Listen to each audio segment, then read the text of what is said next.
Well, here we are, Scott. We're ready for a week of sharing together. Good to see you again. How's your day going? Oh, pretty good. Just enjoying some nice weather down here in Houston. What about yourself? Same. We can't seem to shake the heat out here in California, which is kind of a good thing. But I don't know about you. I'm kind of actually ready for fall and some sweaters and sweats and a little bit cooler weather. That's for sure. Yeah, I see you're ready for a baseball game today. I'm definitely ready for some baseball playoffs and NBA playoffs coming up. Yeah, definitely going with the sports theme today with all that going on. All right. Well, I'm just hanging here with my brick wall, so we'll just roll from here. So, Scott, I'm really looking forward to chatting tonight. We've got some fabulous guests on, really looking at school leadership during this school year. We obviously are now, depending where you are in the country, maybe anywhere from 4 to 6 to 9 weeks into the school year, and lots of new challenges been thrown our way this school year. So just, where are you right now? You're probably about midway to your part of your fall. What are you seeing out there in your schools, and what are you hearing from school leadership as far as how they could use extra supports or any unique challenges they're experiencing? Yeah, I think there's a couple things going on. One, we talked about this a little bit in our premiere episode a couple weeks ago. Teachers and school leaders, and let's face it, students and parents and everybody continue to work harder than they ever have.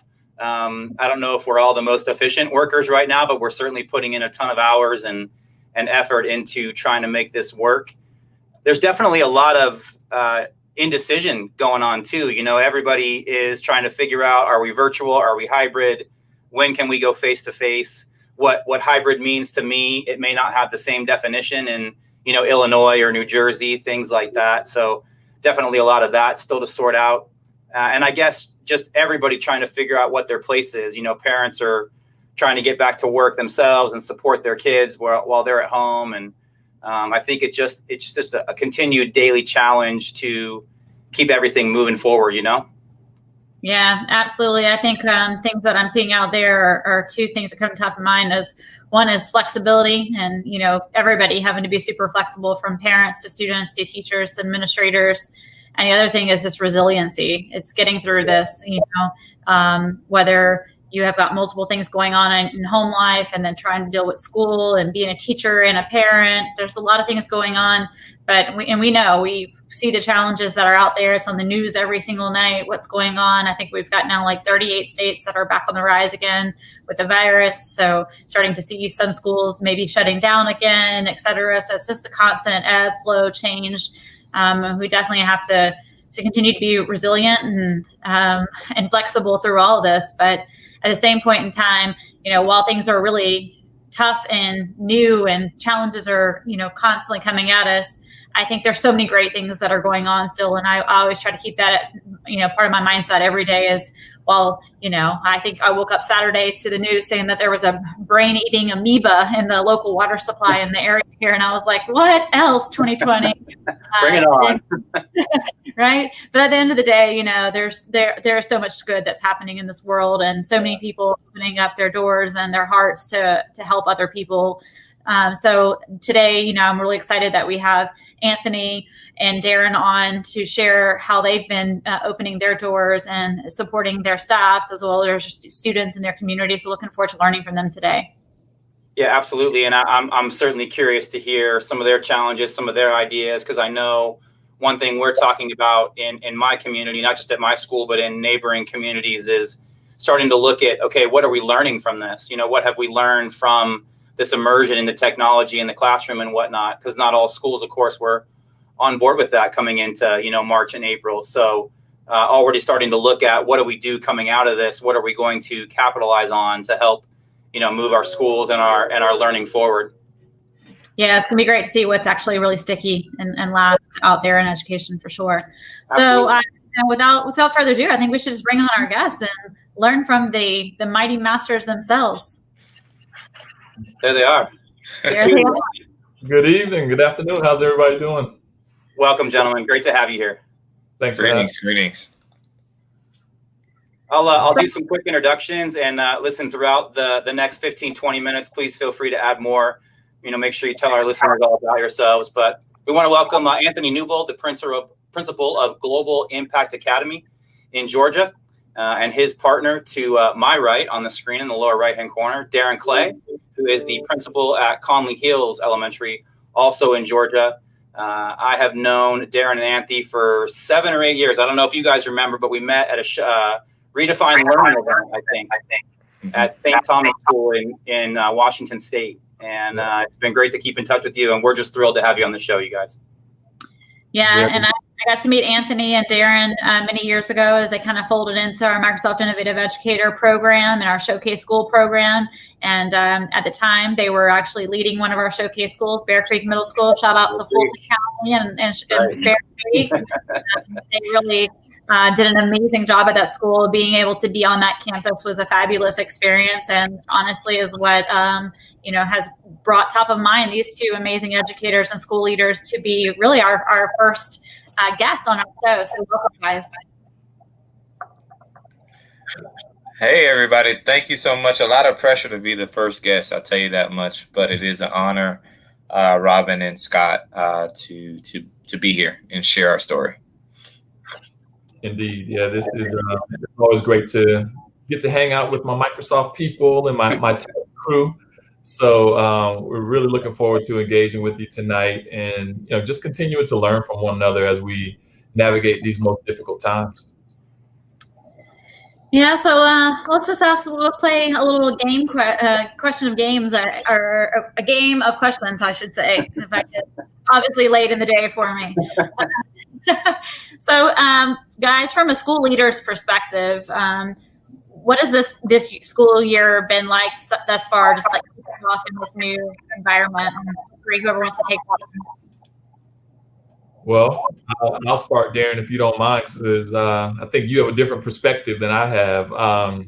Just to give a little bit of background, as Scott mentioned, I'm the principal at Global Impact Academy, which is a brand new STEM school here in Fulton County, Georgia, just south of Atlanta.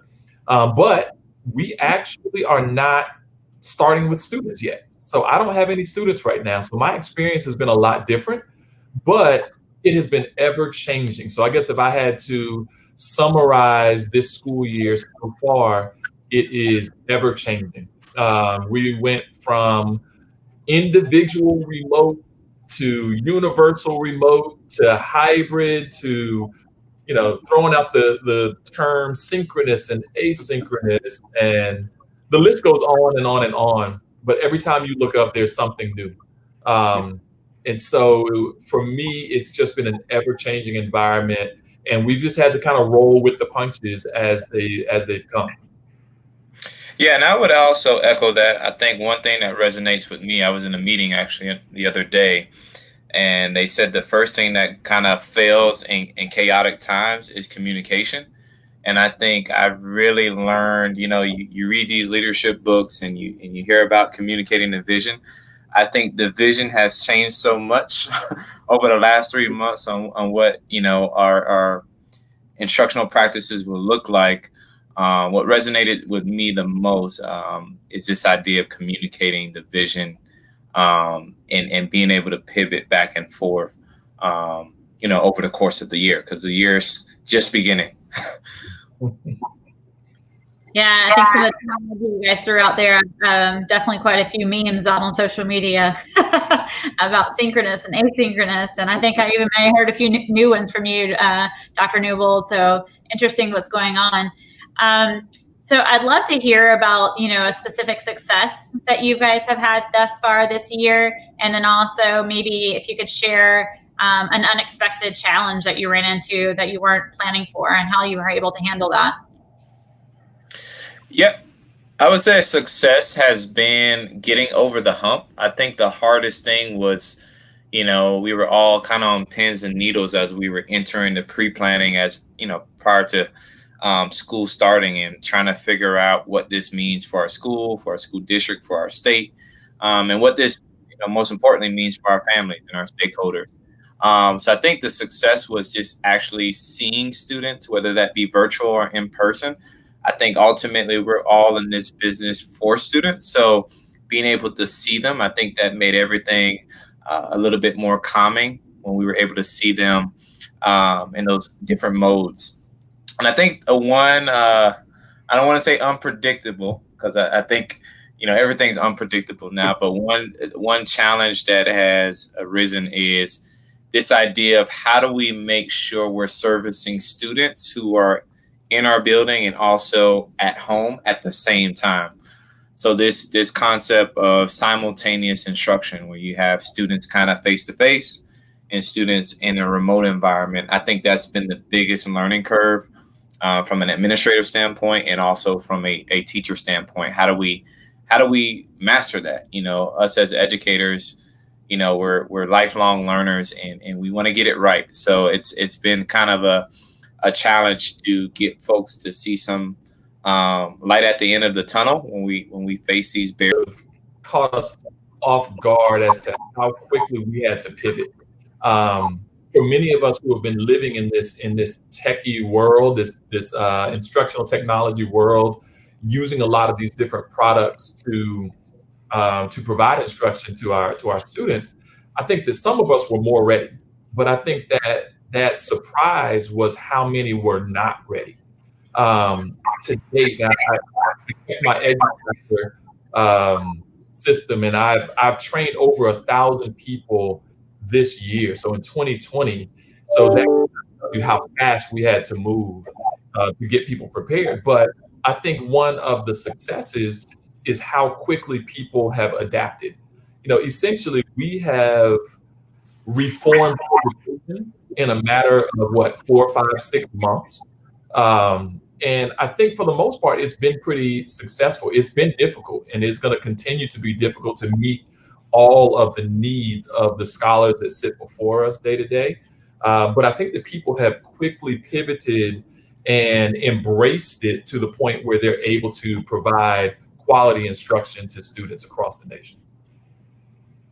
I think you both hit on a couple key concepts there. Darren, you mentioned communication, and Anthony, you talking about the teachers that didn't really even know what technology was and have been kind of forced to, jump on the ship, or else, be left for drowning. Kind of along those two lines, how have you all supported your teachers? Obviously, communication is key, right? And getting that clear message, but what's the real work on the ground that's being done? Is it, more PD? Is it more meetings? Is it less meetings? Kind of how have you actually supported teachers? Because I know many school leaders are struggling with how to do that on a large scale.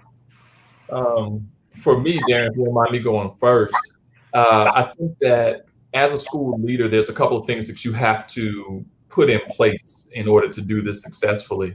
Number one, you have to make sure that your teachers have the proper tools, and that they have the proper training that goes along with those, so they know how to use those tools. But there's two other things that I think are really big. The first one is embrace mistakes, allow mistakes, encourage mistakes, because if you don't, then people are not going to really step out on a limb and put themselves out there. But the other part is to practice grace. I think that, so often some leaders, they jump straight to it, and there's no wiggle room there. But we have to provide grace to our teachers, because that's what's going to give them the courage to continue to try these things that we're asking them to do in the classroom.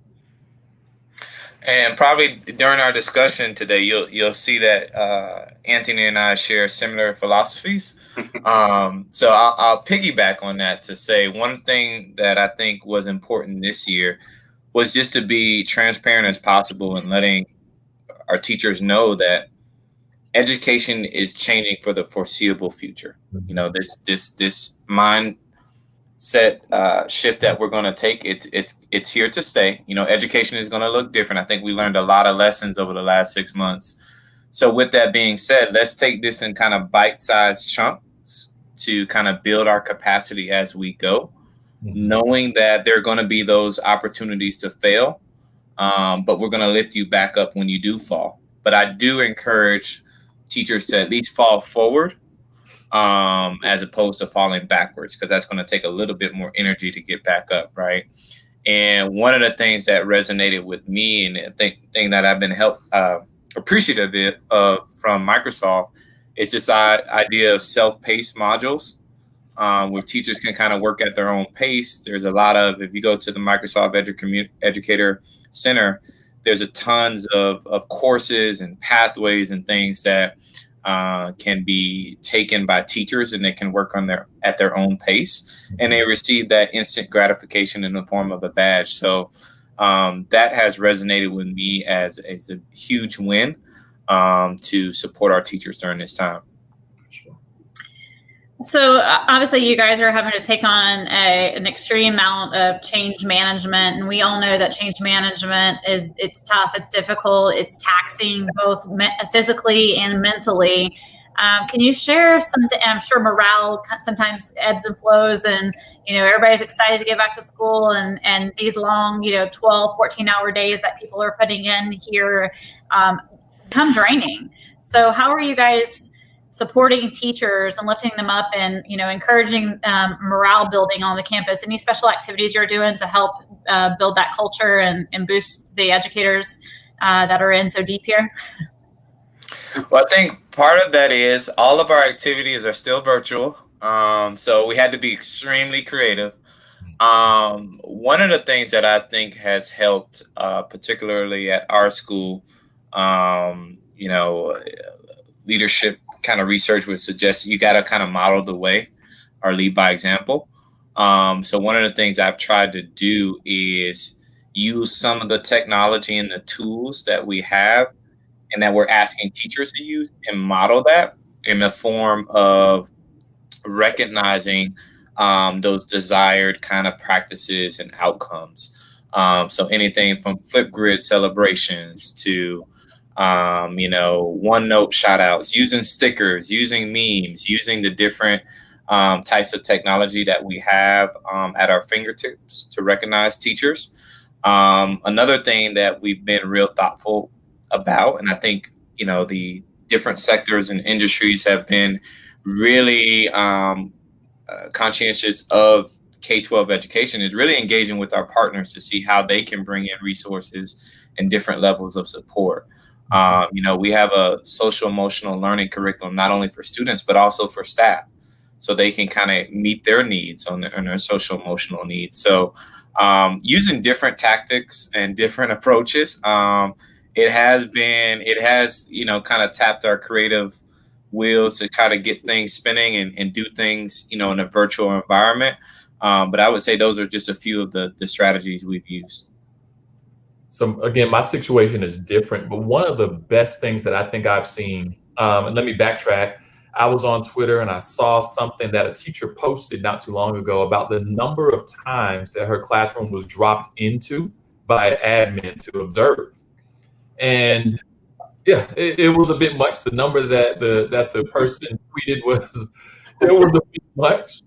But one of the best things that I've seen and heard is to use a pineapple chart so that teachers can determine when admin or which lessons admin come in to see.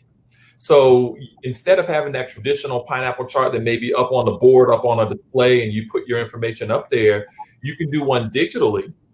And now teachers have some choice and voice on when people come in and drop into their classroom. So all they do is they drop the class link into the chart, and now admin or even their colleagues can now click on it and join that class. And so it takes some of that intimidation away from it. Yeah. Again, it puts that choice and voice back in the lap of the teacher to say, you know what, I want you to come in and see my math lesson today. I think that for teachers, those little things are big morale boosters, where they're not feeling as if they're under this microscope. And then it goes back to what we talked about allowing mistakes and practicing grace and having patience and all of those things that we talked about. I think that something as small as that builds all of that into the opportunities to boost morale for teachers. Awesome. Well, I loved hearing all your valuable insights that you guys have shared here. As school leaders, we often are talking with even our youth who are looking to become educators and teachers. And so we obviously want to continue growing the profession and passing your words of wisdom on. So before we let you guys go, I'd love to hear what words of wisdom that you have for someone who is new coming into the education profession or has just started. What's the one thing that you would share with them as a new educator from a school leader's perspective that you'd want them to know?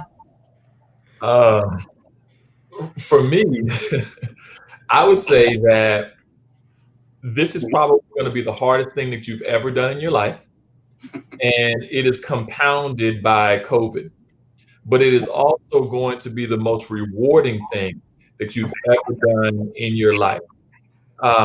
When you sit there with students, and a student who struggles, a student who has a home life that's just not stable, and they I don't know, they accept you and they understand where you're coming from, and that light bulb goes off. It makes it all worthwhile. I remember the first time I was in my New Jersey classroom, School 26, Paterson, New Jersey, and I'm sitting down with a student, and the student accidentally called me dad. And called him like, "Oh, I'm sorry. I was like, no, it's no big deal. But I can remember on my drive home, just reflecting on that. That's when it really hit me that I am in an extremely important profession, a needed profession, and that these kids need us. And so it's going to get tough. You're going to want to stop and quit, and all of that stuff, all of those emotions are going to come up. But continue, push forward, because you're doing the right work, you're doing the good work, and it is going to benefit these kids ultimately. Love that. I would also add to that by saying we did an opening activity during pre-planning this year, and we're really trying to get everybody to find their why and why they're in this field, working with this group of students, at this school, in this district. And I think ultimately, if we stay anchored on our why, that will kind of drive our decision-making, that would drive, the quality of our work, that would, keep us motivated during difficult times. So oftentimes I'll ask people just to reflect on their why, just as a silent activity in the morning, just reflect on your why. Kids will, be here virtually or face-to-face in the next 5 minutes. Just take a couple minutes to just think about your why, and use that to kind of catapult you and to having a successful day for the day. So to answer your question, a couple things that resonate with me for anybody coming into the field is, always judge your success about the change you've created starting in the classroom.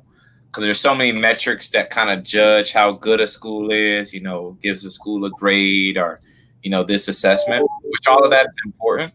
But ultimately, measure your individual success and the impact you made by the level of change you created in the classroom. I think that will keep you motivated on the right things and keep your focus and your attention on students. I love that. I mean, so many key things there, and great takeaways for not just school leaders who are watching, but really teachers who want to grow in their own craft, teachers who want to become school leaders. I think you guys have hit on some really, really amazing things, and always appreciate you sharing your knowledge. We could probably go on for another hour or two, just learning from the two of you. So we really appreciate you sharing. But before we let you get out of here, we're going to put you on the spot a little bit, put you in our hot seat with our lightning round. So we didn't prep you for this. This is off the cuff. This is called improv television, if you will. So just 5 or 6 questions. We'll go to make it easy, Anthony first, and then Darren. First answer that comes to mind. You ready for this? Oh boy. Okay. All right. Let's see how much ice in the veins you have here. All right. Anthony, favorite color? Blue. Darren? Baby blue. Okay. You paused on that one. You got me worried already on question 1, Darren. Favorite word? What's up? Candace. Like it? Gotta play it smart. Favorite sound? Ooh. Quick. My son's voice. Like it. Least favorite sound? Nails on a chalkboard. My son crying. I get that one. I got two about the same age. We know that. We know that drill, Darren. One occupation outside of education you would most like to attempt? Ooh, that is a good one. I can't sum it up in one word, but I would assist people in finding employment who have been incarcerated. Love it. Personal finance planner. Okay. Well, one job outside of education you would absolutely not want to attempt.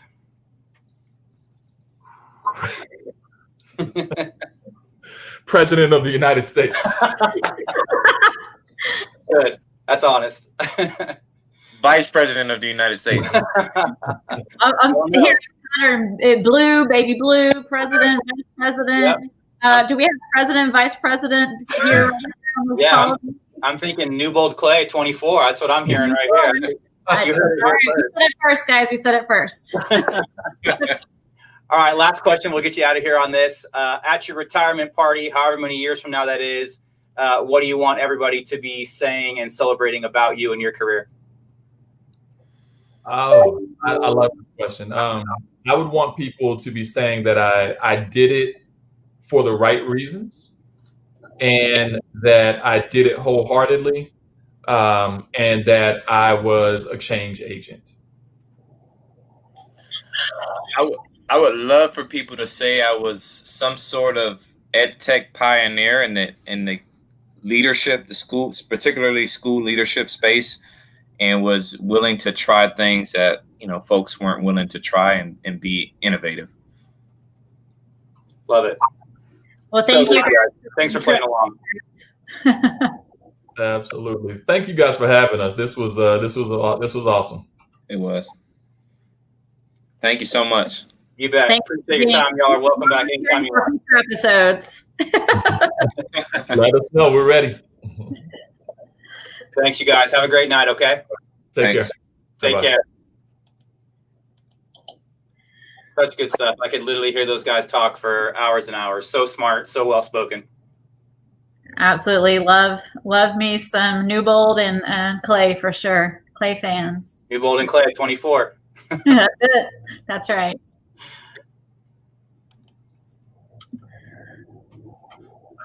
So we'll switch gears here real quick. We're going to, on the show after our guests every week, we'd like to kind of include different segments and just expose all of our listeners and viewers to different things you can add into your classroom, into your school. And certainly we think this one fits in particular for school leaders who are really trying to balance the social, emotional levels of their students, their families, and of course, their teachers. And I know SEL and mindfulness, Robyn, is really important to you in particular, but also the group at Microsoft. And we thought maybe you'd walk us through a little mindfulness and breathing activity today and kind of talk about how you might use this stuff in your daily work. Yeah, absolutely. So here at Microsoft, we try to focus on being, present in many different capacities. And one of those things is practicing mindfulness in our days. So many times when we have large group meetings, before we really kick off some brainstorming sessions, et cetera, we take a minute just to, find a moment of quiet, of peace, and just get in the right mindset before we tackle the hard work. So often we do something like this. We will be together on a virtual call, sometimes hundreds of us all at once. And someone will lead a quick activity, maybe just a breathing activity. So I'll lead a quick one with you all right now. So if you're joining in live right now and you need to just find a comfortable place, if you'll have a seat and if you will put your bottom firmly in the bottom of your chair and you can press your spine against the back of your chair. And then if you'll go ahead and close your eyes and take a deep breath in. Just feel your breath. Relax your shoulders. You might want to put your hands on your legs, on your knees. Maybe if you need to feel more grounded, put your palms down. If you're needing a little bit more energy this evening, you might want to place your palms up. And then everybody just take a quick deep breath in.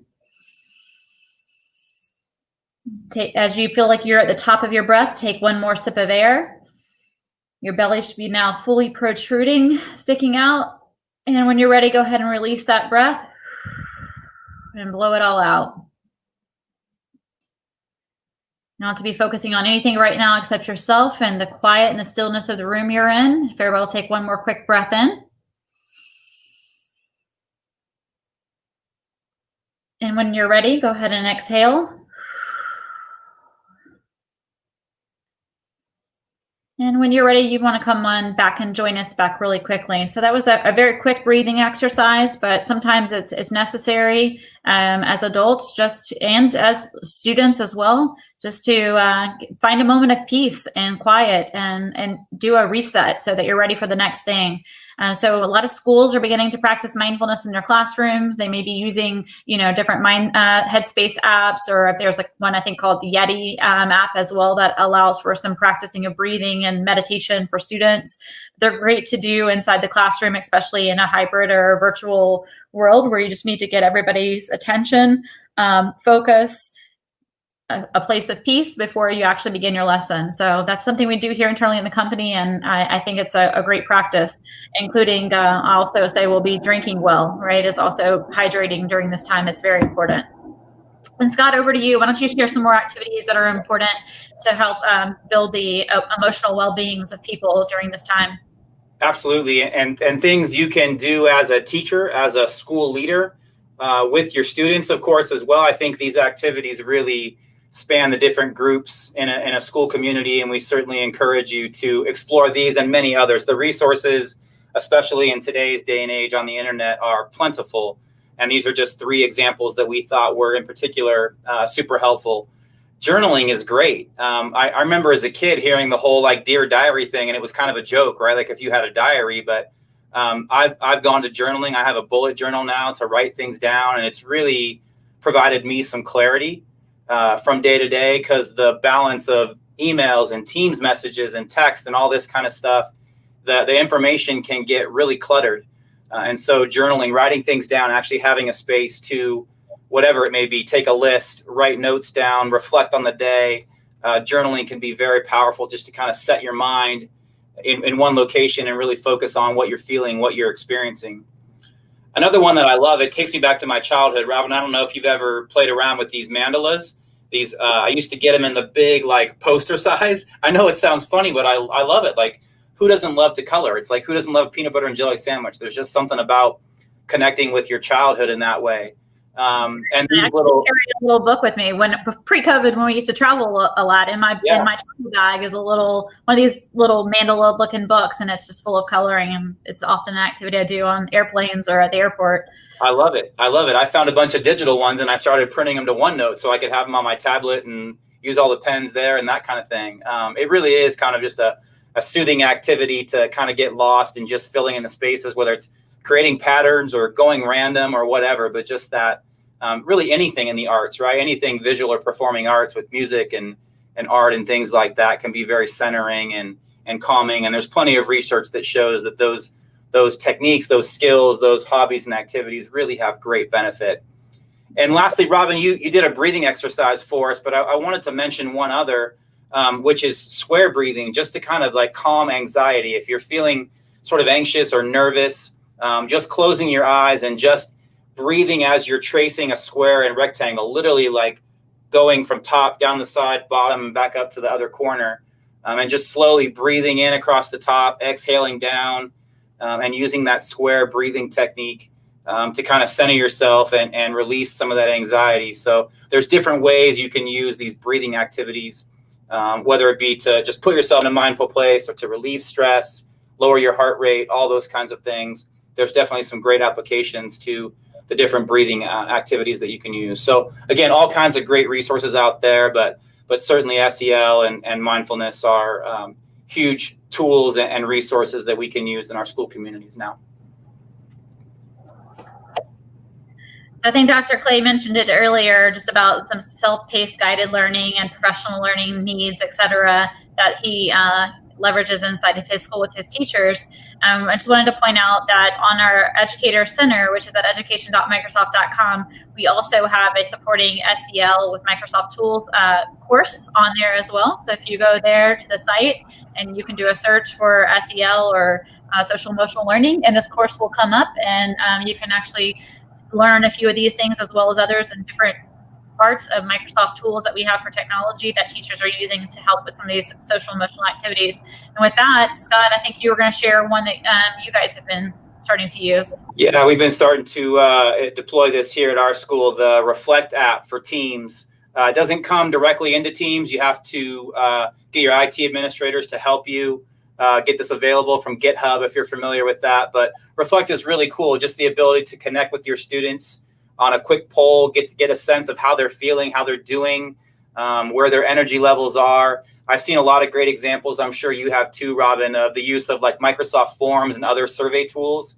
to get this information as well. So any kind of data collection or information we can get from our students about how they're feeling, how they're doing, what they're up to, where they are in their lives can be helpful to, help us really read the room and meet the students where they are.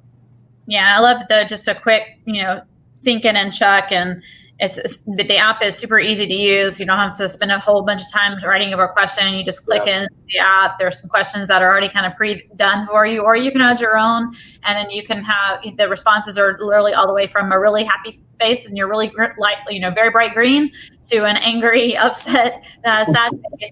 But it's pretty universal what those feelings are mean to people. So having your students do a quick check-in, let you know how they feel about today and that morning, how their day go, how their week go, maybe how their weekend went.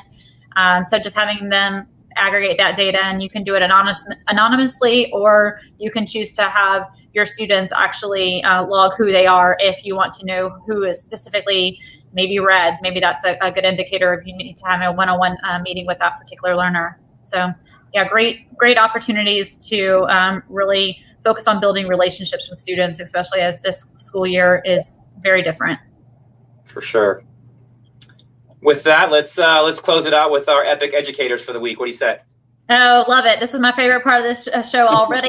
It's being able to do shout outs and recognizing amazing educators. And so our epic educators, number one for the night, or actually it's kind of 1 and 2, but we give them 1A, 1B. Is the E-Twins. So Alberto and Mario Herrera's from Utah. We wanted to give you guys a shout out for sharing your passion for social emotional learning and providing a tip on how to create happiness with your students. So pulling these little happiness moments in a jar and pulling them out and sharing those throughout the year, especially when you're having really tough times, can be definitely an emotional positive booster for everyone. So shout out to our E-Twins for Epic Educators number 1. Love it. And they've been talking about SEL all summer. They've been doing a great job on all these webinars. Really fun to see and hear about some of the things they're doing. Absolutely. Always love learning from them. Epic Educator number 2 tonight is Abby Shapiro from Georgia. We have a lot of Georgia love here going on tonight. I just realized, from our 2 guests to now Abby, but really loved seeing Abby's tweet out there that praise is flooding her teams from her students. And, it was emotional for her, but it was just seeing how her students were giving each other praises and praising her as well. So shout out to Abby for using the praise feature inside of Microsoft Teams with your learners. And number 3 is near and dear to my heart. I was super proud of our school's effort this past weekend. For those that aren't familiar, there's a program called Model United Nations. Obviously, it gives students the ability and opportunity to be a part of a Model United Nations type experience. And our director, who is also an MIE expert, John Remmel, turned our conference that is normally face-to-face, 20 plus years of face-to-face, into a virtual event with over 1,000 students joining in from around California and across the country. And it went really, really well. We were so impressed. And I was really happy with the collective effort of our IT department, our administration, and certainly John and his students' leadership. We created over 1,000 accounts, 33 teams, I think, one for each committee, and had 30 to 40 meetings going on at any one time with breakout rooms and all that kind of thing. It was pretty cool. It was fun to be a part of, and and super great to see our MUN program show out like that. Awesome. So super shout out to, again, California, Georgia, and Utah from across the United States for our epic educators of this week's episode. We also wanted to do a little early shout out to World Teachers Day, which is actually next week. So we're not going to have an episode next week, but we wanted to give a shout out to all of the teachers around the world for the hard work that you are doing each and every single day, changing lives. I think Darren and Anthony said it best, that the job is going to be incredibly hard, but you'll know it's the right one for you when you are being able to do what you're passionate about. You know your reason, your purpose, your why with your students, and really, literally, there is no other profession in the world that impacts greater change than the education profession. You know, touching one student's life, it compounds and affects thousands later down the road. So thank you, every educator across this planet for the work that you're doing. I hope that next week on October 5th, you're able to take a moment to yourself and pat yourself on the back. And if you're not getting that from elsewhere, but know that we are very appreciative for the work that you're doing. And that website, Robyn, speaking of United Nations, the UNESCO website has some great programming on October 5th too. So I certainly encourage you to check out the website. There's some great speakers that are going to be sharing from around the world, and they're going to do a great job, a full day of programming, celebrating educators from all across the world. And with that, we are going to be wrapping up. We're going to give you just a little precursor to our October 13th show. On October 13th, we will have our next episode that Scott and I will be running from here. We'll hope you tune in. And that episode is going to be focusing on data. So that Day of Data is actually coming up in October. So we're going to talk about the importance of data, how data can be leveraged in the classrooms and your school environments and institutions that you work through. So looking forward to having some special guests on and how you can access and use the power of data. Should be fun. Whether you love numbers or are afraid of numbers, we'll have something for everybody in that show. I know everybody sits on different sides of the spectrum when it comes to data and numbers, but certainly looking forward to talking about that as well. And don't forget, you can always head to our YouTube channel. Everything is archived there. If you missed our premiere episode from a couple weeks ago, we've got the aka.ms link there. Feel free to check us out. And obviously, future episodes, we will keep archiving there on YouTube and sharing out on social media. So thanks, everybody, for joining us. Robyn, thank you again. Always great to chat with you. And, of course, awesome to spend some time with Darren and Anthony tonight, right? Absolutely. I couldn't think of a better way to kick off episode number 1 than to have our 2 special guests with us. So thank you again, Dr. Newbold, Dr. Clay. I'm very appreciative for all the work that you're doing, your valuable expertise that you're bringing to the table and sharing with everybody here joining us tonight. So thank you, everyone. I'm going to sign off for the evening. Have a wonderful evening wherever you are, and look forward to seeing you on our next episode just in a couple of short weeks. Take care, everybody.